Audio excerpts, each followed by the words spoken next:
dinkabume mu du papa ebeba NPP amanyoko no mu ebeboa party ni papa ewa kwan bebre so na so obi ntiase a obegina bonten aka se oh owura se eche mensa bozu ho ma ho na freeway ana jaya wadwan na dwuma se majority leader no ebe ha party no ebe amna shebje fiedudie ebe ha sei ebe sei osi dabi ana mo opanyinu na tu no ebe boa papa ebe boa Ghana asa aboa party ni titru eba no nkabom FM a owura Thompson afede tonensemzo ena osa chechem dokodoko kire sei ebien wo besa aboa ama NPP amanyokun anya kwanyan ama won ma free achireba no yetumi am wo mu dibre bi ewa aban ni mu ana party na wo mu so atumi adidwuma ehunnuama ni so ansana kozi se won benya na wo mu zunyi na se wo ma binseja na dwumadie bia no atumi akonkan enti de owura Alfred Thompson eka kosi ni se anamo owura se eche mensa bonsu atu no eye edinkabom titru ebeba party no mu.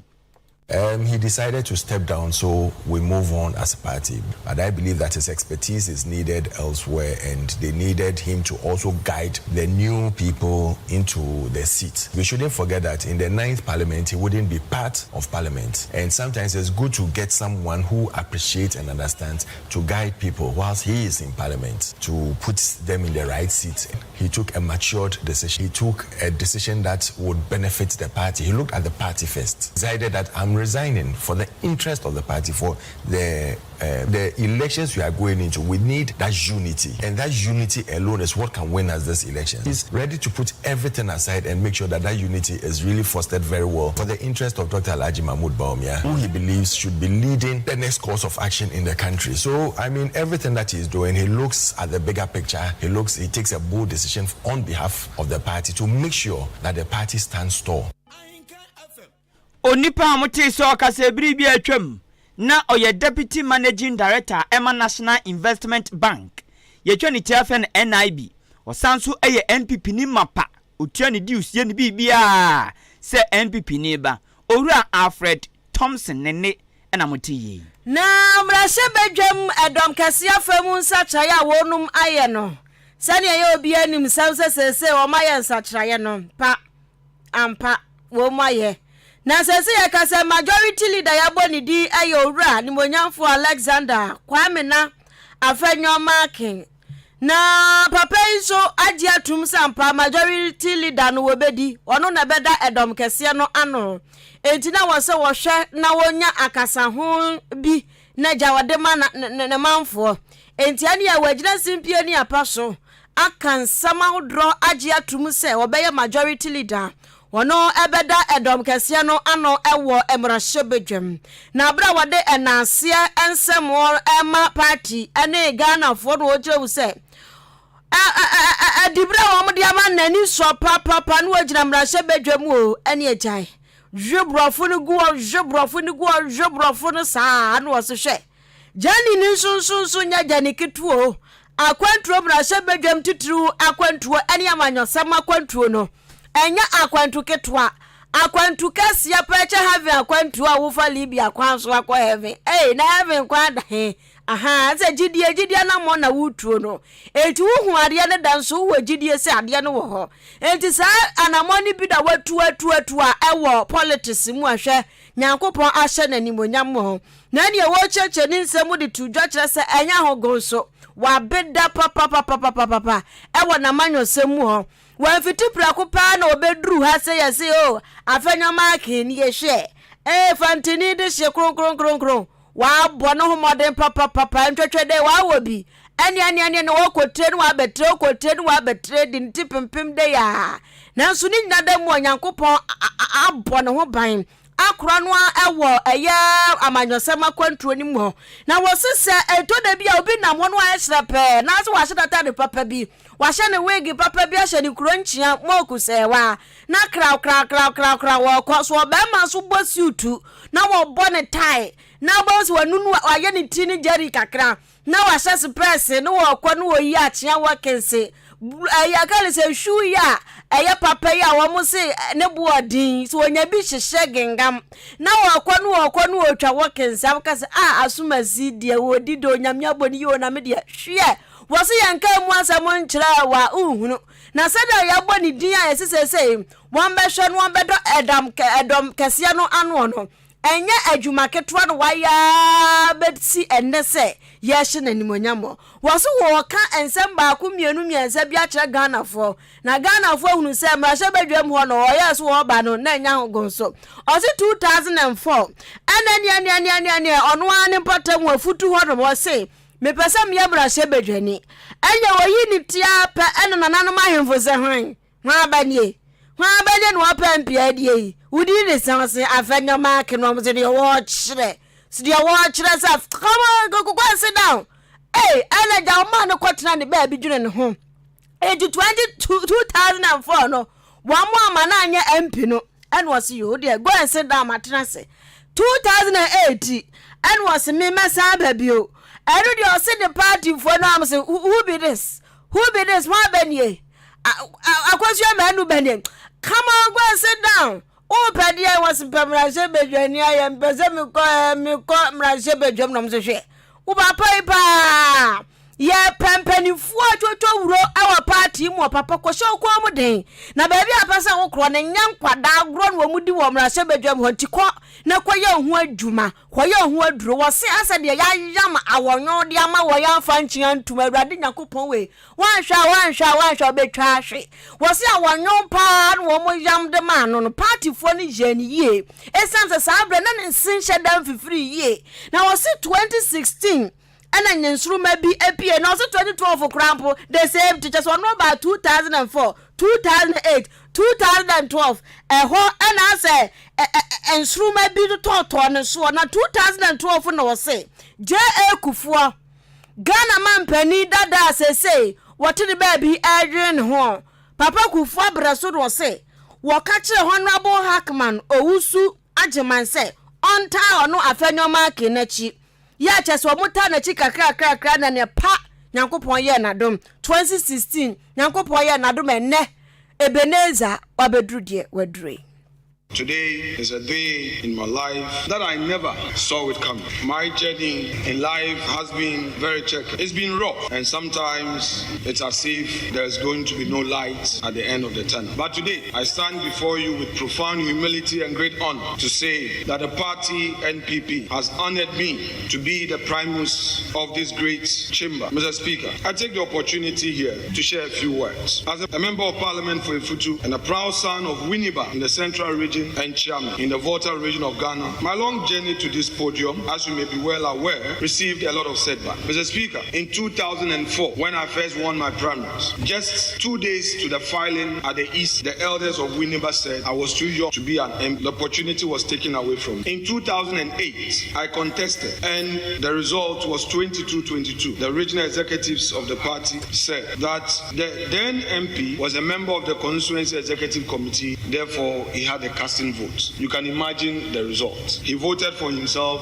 23-22. I lost the chance. We were three that year: Honorable Kweku Kwati, Honorable Joe Wise, Joe Osewusu, and my good self. Mr. Speaker, we formed the One Vote Alliance. The elders of Ifutu prevailed upon me to accept the bitter pill, which I did. But proud to this, I had contested as an assemblyman when the 204 bid failed, because an elderly man in Winneba said, in politics you don't give up. So I won, served 2 terms as an assemblyman, and got elected as a presiding member in Ifutu. 2012, when I finally got the nod to lead a party in Ifutu, none had confidence in my ability to win. In fact, I went to President Kufuor, pleaded to get an elderly face to speak for me in Winneba. In the end, Honorable Hackman Owusu Agyemang sacrificed to be in Winneba and talk to the people. Honorable Stephen Asamoah Boateng joined later, where we did our house to house. By the grace of God, I won. Mr. Speaker, in 2016, I worked so hard in Ifutu, and when my party had the opportunity to govern, I had great expectation. My expectation was to be part of the success story. But that was not my time. Mr. Speaker, young colleagues who had just joined us in this chamber had the privilege of being cabinet ministers. And I recall that even at committee level, I was neither a vice chair nor a chair of any committee. I never complained. I worked so hard. Ani awutie ye wono na yamra shebedwani awagirem de madesha won mo afutu abato ampeso aso sese ye kasa do no na ye edom kese bano dani onimonyamfo Alexander Kwamena afenyo marking ye toa awia prem tobre akan kase ne so no asugusu ya wutie kaseɛ yi ɛwɔ Ahenkan FM wate wasum papa no for adwenkyerɛ fa 0533898915 text message and WhatsApp yɛbɛkenkan ɛde ama wo na ɔbɔ ade nim die mu no ɔbɔ nipa no ɔde nneɛma bebree ɛka nipadua ho deɛ ɛwɔ yɛ mu deɛ ɛde bɛfa ya no bibia ɔyɛ no soronko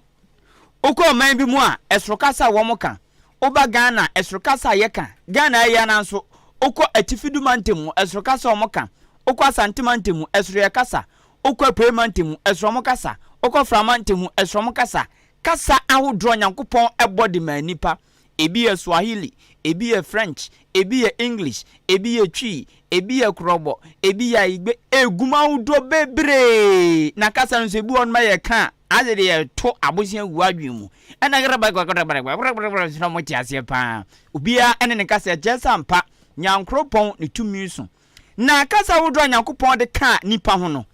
okọ aman bebremu a eno ane kasa wom didi dwuma wom nsuo bi kasa emfa ho awo wom ho entietia wom ankasa enum kasa na wom maame no papa no kasa wom entietia so na so awreho obedu aman konkron Ghana mu a yen kasa nyankopon de dum yen de maame ne papa no de tete yen ye nananom de tete ye beto ye wom ne abrofo no de fesu a ye ba beto ye no saa kasa no ye atotonase eno ye twi ebi eya Igbe ebi eya Krobo ebi eya Asante ebi akuapem ebi afante ninina ye kasa ye de etete yen saa kasa we nina no ene Ghana akwakwa ese sempo okwa atena ye bi neso okoka wa ukrom kasa yesi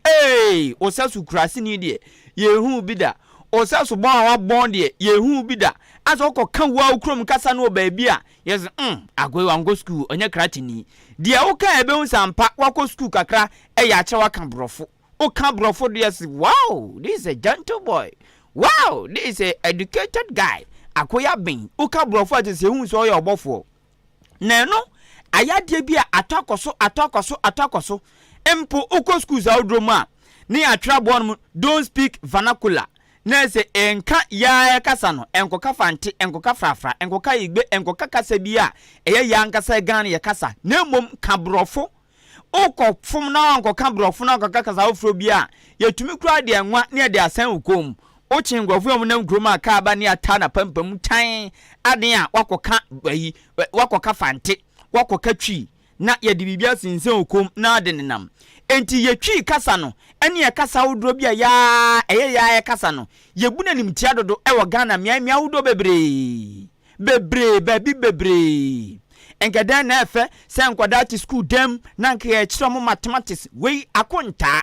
uyi baako edekoka baako a ebe mienu na akoda na tia se wese na so madam Bejon ma hello class. This is mathematics. This is addition. 1 + 1 is equal to 2. Akulenzo kofia ne mame mukatwi. Obe school mu so a yes ye de brofo. Enti na akoda na adwan prekese. Bra na obre yetumi kira de abonza akoda to no. Obe hwewa onti ase. Akoda nkadan na efe panse nkoda te classroom. Na nke bi obi ha adwan ana bi obi peso madam pacho pese nkodwonso. Okoka aje etwa omene. Yebeku nemu macha kan brofo madam please I want to urinate o kan sadia ne una wo se no enti brofo kasa no ye de akata nyoma bebre so ya kasa ne de akata so ema empo komna shebje fie ni na sabe pepe de mika obi bia wakọ atena kase bia wakọ bia bank wakọ bia school bi mu ukọ baby bebre a yesika brofo wo katwia na kokan wa okrom kasa samato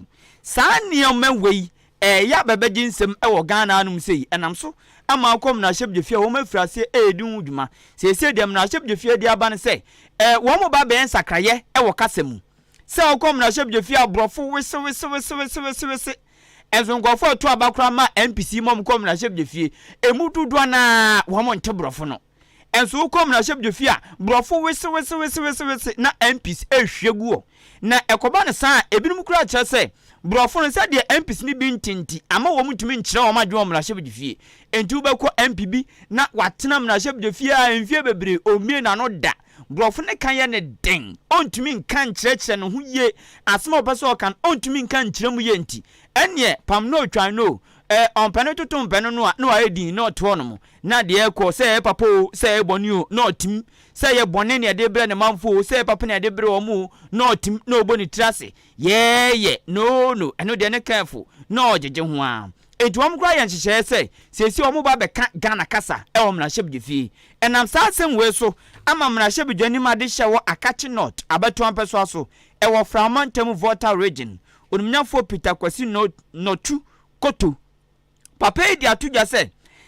yekasa ne yekasa ye to atwene ne afo bi dia ono de saa de ne saa nnoma bi a ekoso miamia wodo bebire no nyame anim ne kranie odi ya papa odi ya pa owurayi oye ranking member on education committee e wo mraship fie of asakunya no so esre National Council for Curriculum and Assessment naka o se wonum se ye twi kasa no anaya ye krom kasa no ye ntwini endi udwuma no ye mboa ma empo enkabe yanka nkwada na Africa ji aba ne kindergarten ba no enkom na ye mo nka twi ni bi akoda tikra zuma o peso odwonso aka ne twi o ti bibia se aka ne twi o beso didi aka ne twi o beso opi aka ne twi na brofo bebrebe no ye ntentu baabi kakra na uko schools awdom so ya na awreho yeso wo ka brofo a ana brofo ka ne de eyo hyekete upo umpo e wo so ka nemum so be ka frafra so be ka fante so be ka twi eno de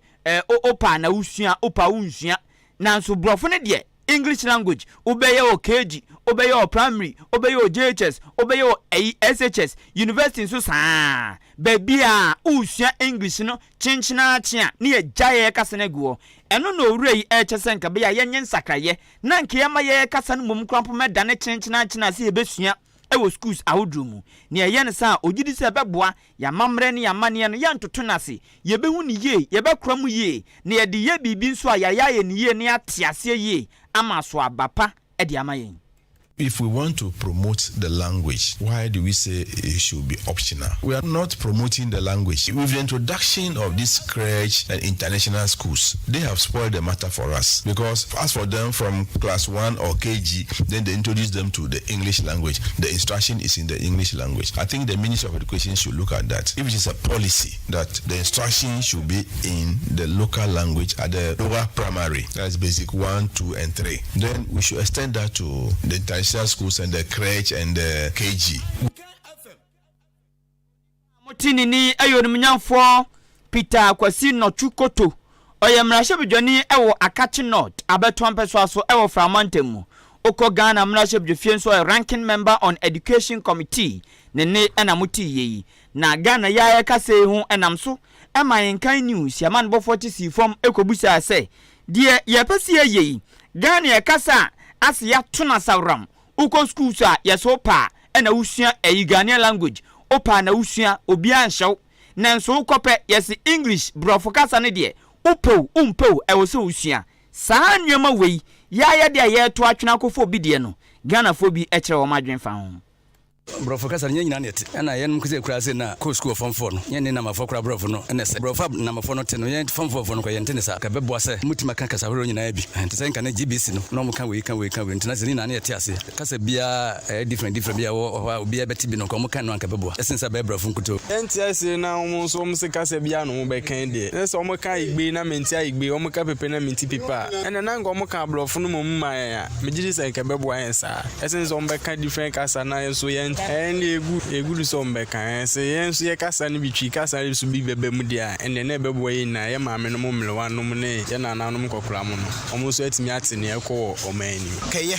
but se bi wa okakrobo bo on ti ba se ye nyina katwi dia se twi dia ne kobo ni mo twi na mo nyina mo katwi because uko China o ko China o mo ko kasa na ede ye bibia ho nti ke betimi dia enka o mo katwi ho ne mo nyina obi anka bi se bi no makabro fo so no ma ede no makatwi profo no bia the whole Ghana obiate ntende blofo na so bia omuka ene beti ntende blofo ne no na so muka okay nya blofo de ba ye na ye ntimum say na tibom dia fine ba so ye ga momo imnesa bedwam na we kan krobo we ka agbe we ka pepe na ko kan sa ka sana omu na mo omu so omu nti enti ye na kan blofo na eye te we mpi na ko umbeso aso na ba kan krogo sa ode a ende no ma the whole Ghana 80% at blofo je say ye ka blofo no parliament house wa e better since we ka igbe bɔne saa wesi no nim sɛ mente agui na wokɔgyina ɛkɔka nyamement ɛne sɛ wokɔ mpɛ so ase na wone ɔmbɛbɛka saa ne ɛno nso ɛyɛ brɔfo no ɔmokɔ parliament na ɔmokaka no ɛho hia because one is sɛ ɔmokɔ na ɔmokaka brɔfo no a ebi mu nte brɔfo awɔ sɛ ɔmokɔ na ɔmokaka brɔfo no ɔmakɔhyɛ mmara na ɔmakɔgye sika no mu da go mmoto na meka sɛsi ane sɛ ɔmokɔ no a brɔfo yɛyɛ na ɔno yɛtwi anasɛ brɔfo bɛdu tam sɛsi ane sɛ Ghana bɛtuma ka sɛ most ɔmo a ɔmoka twi ni ɛyɛ most 80% nyinaa na ɔmbɔkɔ parliament de bi ɔmode brɔfo ɛde bɛka asɛm no ɛdu tam sɛ ɔmoka twi English na good if say Ghana over 32 languages representatives no bɛka no local language a entimi nye if say ebi a oda constituency na ebi a northern region ni ɛka no language a nipa ko no ntiase I think say English na good ɛyɛ Ghana phobia nso sɛdeɛ wɔn som yɛ kasa no yanga se krom kasa ɛne abrofo kasa no deɛ ne yɛfa ndi dwuma paa na ɔte Ghana phobia nso adwenkyerɛ ɛfa ho no wɔn ne yaman boni ana Ahenkan news amanbɔfo ɛne di sansa wɔ so yi mayamfa adwadie yi entwam yɛwia yɛatoa so ama Marshall Beauty and Training Center so oba ho ofe no ebegyina pampe a na yɛ nneɛma bebre titru ni wutri hwin ɛno nti sɛ wopɛsɛ ho yɛ fɛ wani monyam ne wa ho ofe ni pia check it start from your hair wutri hwin no so tu bebo tre no nso a cornrow knotless rasta chese din na ye wo krom ha nyina wo ka so wo bonko ade amasha obebo ede ama pedicure ni manicure so ye bi oye makeup so ntinu se wo koto ba bi din wo koye wedding engagement wo koye birthday shoot na wo pe makeup papa eye Marshall Beauty and Training Center na shane so se ose wo pese usua obeche on free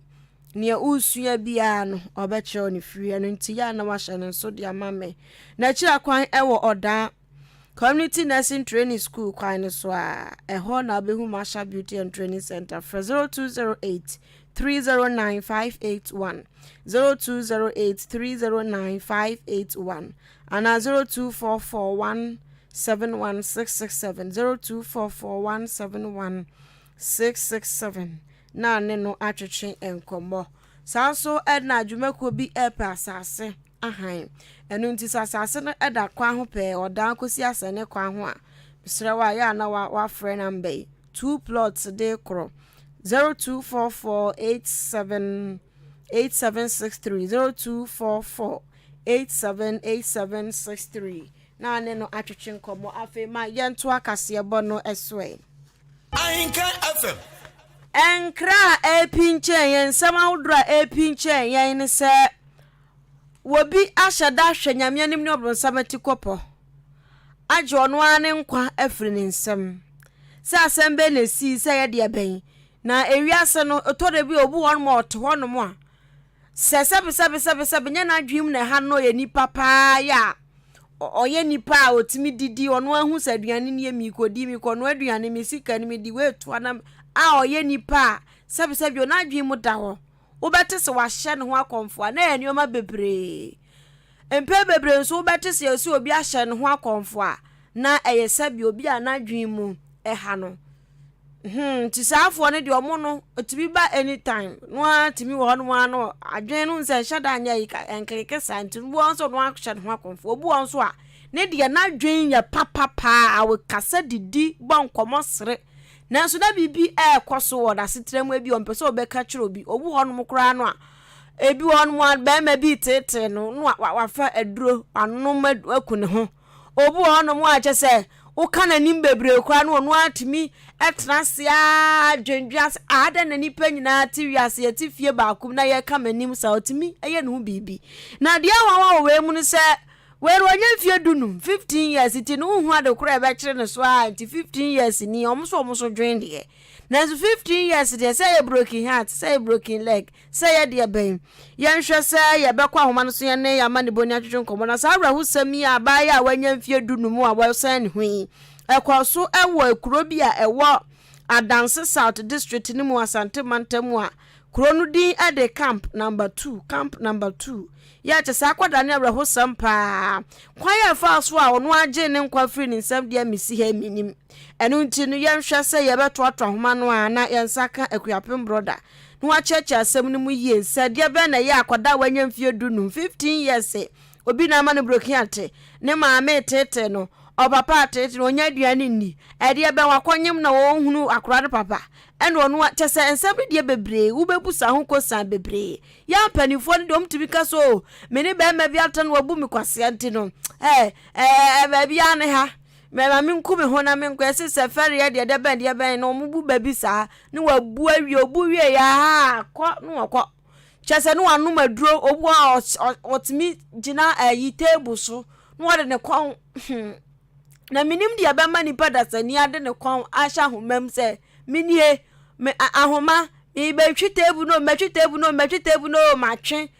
na mesia kese so na de nam ho ba awre ho eto de bia wo mon sensem na omo keka na bi wono mo a eto asomu na minim asam abeto asomu a se wa bejo nkwa fru nsem se de benti ede be na etete wa ji ukwajo nkwa afru nsem o enti yenhwe mpusu homa no se yensa beka kuapem brother na twetwe nkwa na asem we die mu obrem me ka ne se mpo ma se ne sen se 15 years de na anu ada obi social media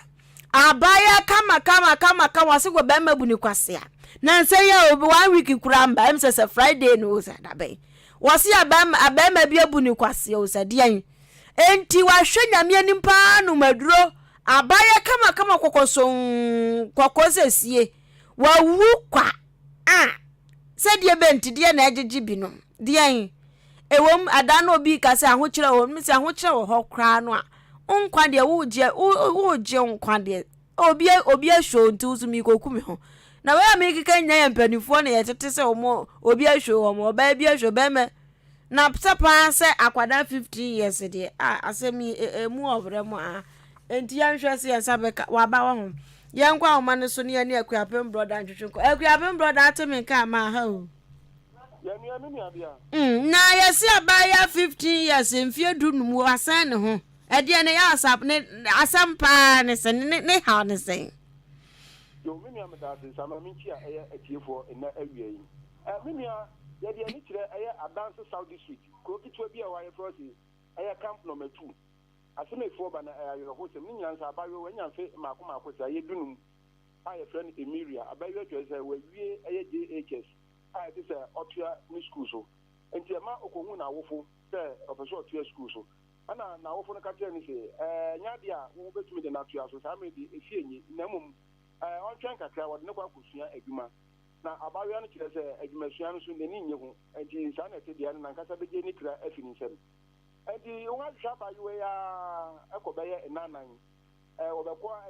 uncompleted building bi o dan a wo wie ye wo bekwa abayo de hama ahye ne kon a waje ni kra nti wo hu emunu na je se wanya dama akoma anan nti wo hwe mfoni na otumi se na wa yeyere pa je se o pipe na je se ni shema na den okono na samre de asem na kodi apolisifu nsem woni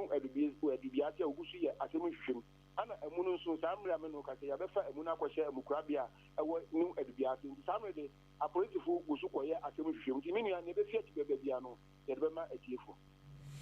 ebusuafo mra Facebook YouTube no mehwa de ababa wa wanya mfie dunu masem ye kan esini din de Emilia wana da ho ya wa yire obi busam so wo koma na wa kwasan ne hu san no wan san ne hu onye komfo ba wa san ne hu ntibumra Facebook mbra behwa de YouTube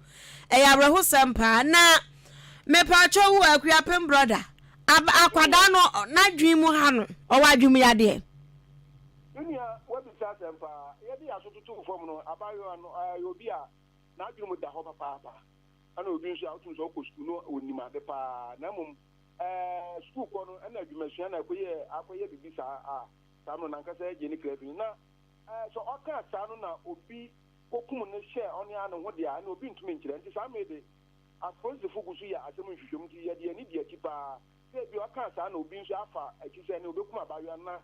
akirese nankasa na wakum no enti sa mede afonse fu ani abre papa ogusu ya asem nhwehwem ti ne be fi akibebe bia ne bebre na mum mimi abia ayo hosem ne sa abebai opa je se ya dia so tutu fo na opa je se me masem de anya dia na ni je ho kra enti wo behwa wo ze ni nufu no tuatua so fefa utum se anya dia obema kura so mu da na so obema kura de na no kura akada won say aye fine out mu say o mo brazil so mu fu ni gina so pa enti sa me de abayo na ka se je ni kra fini se ma menua mema ewo kuro no mu no ani abre papa ye mrante no ani abre se da wo yi abayo na ba kuro mo de ani dan de kuro no ebedan ebutu ndi menua bi say ya no kware sa akua bra no fo ni nya ka ho no fo hey na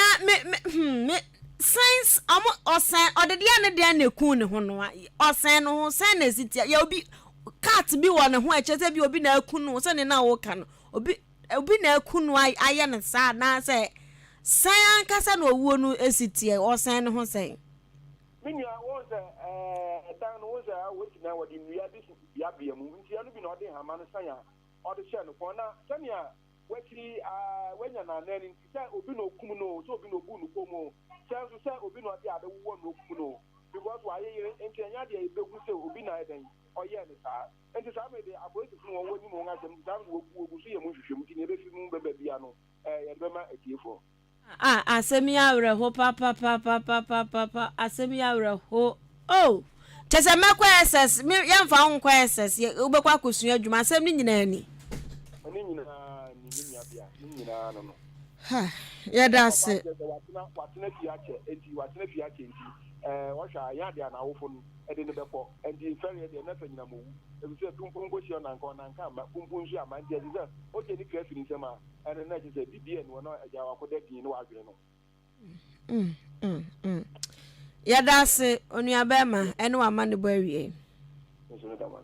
ebusu amane bo ni akuapem brother ena odin chechiremu aba no na abrafo Emilia na onu no se obekọ school ena na ofon so si scan no ntom din besua adwuma asem ni nyina onu so ni made asem ni nyina abosike ya sika sisi ambo de anka ss ko inka chada anya yi yasa e de nya so benya wo utimi benya sika ko 2-3 nsana troubles ni ayi to na he unim de fu se yes na nufu nyina den akuapem brother chi ampa hwe no so a onye me masem na wakoka se bia scientist brother se de waya wo sa de wo pepa blackboard su o share on pepe masem de bi on pepe masem na waya wo sa no on pepe masem o share picture na nufu ni je o mo brazil na wanwo se efu da ho ne check ya nufu ni mo sa ma report to report to the obi on ze o che dan no e dan ni na areho papa chese sikanti young girl 15 years we dey am yakran no so on peme masem no wo me peme masem fam me ma te say yi family planning 20 years no dey ko no 20 years akwara tumi family planning 20 years no dey ko school sama me na anya ba na dey o ma ye no etimu no dey nam ba ni pewu a style twese na wa ye yere aye 4 days wa hihye Yehovah me mo bo wa ti no ohia de anyo ohia nya de pa ba no sunsun nkyerese akwada wa wie school na ma me se kosua adwuma no sunsun nkyerese kosan huku ni na ejina ebi won mo kwampo ejina se de awofo ne kasa no so ye niska ya dube kokosua adwuma wo ya den dube sua adwuma se ukana eno kra keke no betum de atuna adwum even se mo ya madwen se mo be se samadwen na mo kan sa akwa mo num mo ko pescard na ko school kra na e se ni tim no betum adwendwen ho akɔhye ba bia kodi bɔne nti awofo no titu ni nkron ketuam no ende se de ye omo ne omo makasa na enye kra abekwa na fantin so gira mu hey ma wo me du bo ko school ya da bo ko school da bi de bo so adwuma de bobotil abobotil idagula moto gari chance mdamo betu gari ediba kwotema no otum da ko bi ti we u keka sa se bu echa kwara ya o killing so o kill nti say good news background na o be ka kro njindi so be ka kro njindi yes nti ya de ohunya pa o say awofo no said the omo makasa no titru ayi fo ekura ne nam ho na papa fo na entu be hwe a nkro kitom titru no wo mo ma no bebre tumi twitwi fo ma me so onfa wo ma me nya hwe onfa na papa nya hwe bebre tumi twitwi fo mo so saa because of ubu on said the one ne ban interact said the one omo kasa no on ta wo fo nso nhwe yie bibia kasa de o kasa de no obi akokunu 15 years kama say wo mo na agenen kwafro no anisem we say I support our leaders speak Twi when they are in parliament for everyone to understand instead of English. I say good afternoon guys. Here I say I disagree with those saying we should stop speaking English in the country because we always depend on the white people. So how we stop speaking? Also our official language is English. Okay, brab metenasia. No so chese see yebeka see nka brofo kra wo Ghana ne de oni omo nya adwen but cause official language mpo. Nemu parliament de MPs no mo nka twi said be obia bete de ko ene de ba ase. We say sehwa sangane so bra we say sad news about you an nyame mfa ne kransi aboiska wamfani din anka wo amisko spelele enso so di frika so o si JDM promise all scam John Draman Mahama ne bohye ni na no nada intima Ghana for enfoma dwempo nko muntai Dr. Bawumiachi na ondin kunim 2024 ne de ode baaye eno no again no na asem na maboto tini me de adwenkyere na si mo am de baaye ntimi aka mfa nchen afia bibi ho yekọ edisi anum sei awie